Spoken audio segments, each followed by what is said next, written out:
Gosh, it's a really hard question. I'm not really sure. I don't even know. It's one of those words where you don't actually have the definition. I think if we just knew how to innovate, it would be too easy. I think that's why it's hard.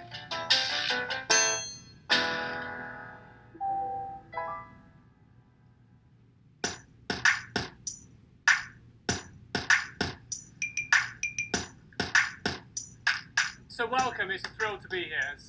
The concept is to take a group of people who don't yet have ideas and enable them really to spread their wings as they think about the whole innovation process and how to take an idea from the very earliest start point and right the way through to a point where they can demonstrate a really viable, robust idea that has genuine potential to make the world better.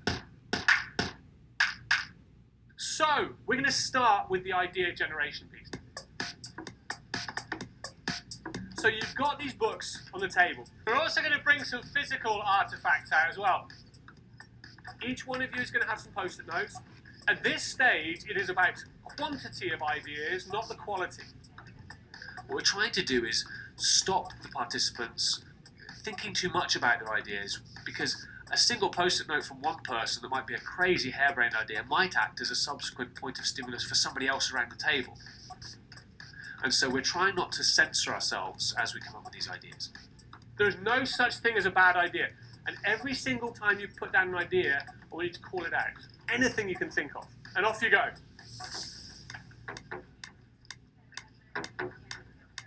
Just throw it out there. Shoes that walk on water. High-good-styled solar panel. Travel communication that has to do with schools of fish. Can we get cars to do that? Yeah. Self-repairing building materials modeled after reefs. Thumbtack lights. Elevators is a conveyor belt. Personal submarine, subsurface bridges, hill-sized life preservers. Self-cleaning lenses based off of insect eyes. Harness the potential energy of glaciers. Solar technology. Shoes like chimpanzees. Automatic dog walker. Humans to photosynthesize. Real life video. Magic schools. Surface tension. Artificial clouds. Spider-shaped military robot. Robotic dinosaurs. Flexible buildings. Spider webs to clean up space. Organic roots. The very initial stages of generating ideas, that's very difficult for me because you're trying to brainstorm a problem that maybe hasn't been fully defined. So I'm really interested in like those early stages of how do I come up with all these ideas? How do I define the problem better so I know what I'm doing?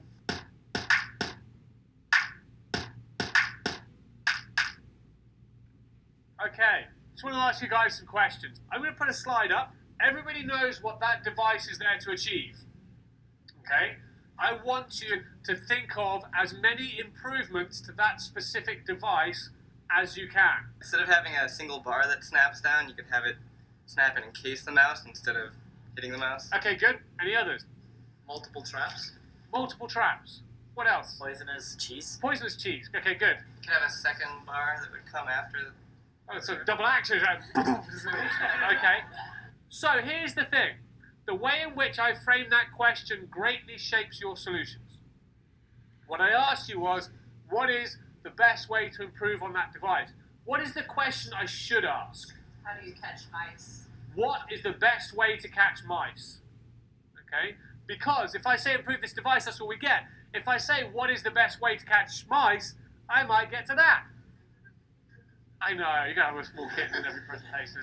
So, there is a significant difference between what is the best way to improve this mousetrap and what is the best way to catch mice. So when you start with the problem, or the context, we have to make sure we're framing that in the right way, because it hugely impacts the kinds of ideas we'll come up with. Does that make sense? So what I'm going to ask you to do is, instead of starting with the idea, we're going to start with the problem. Something that you know in the world or something you're passionate about, and then we'll start coming up with some really good ideas. What are we saying is the problem? Best way to deliver vaccines to pneumatic drivers.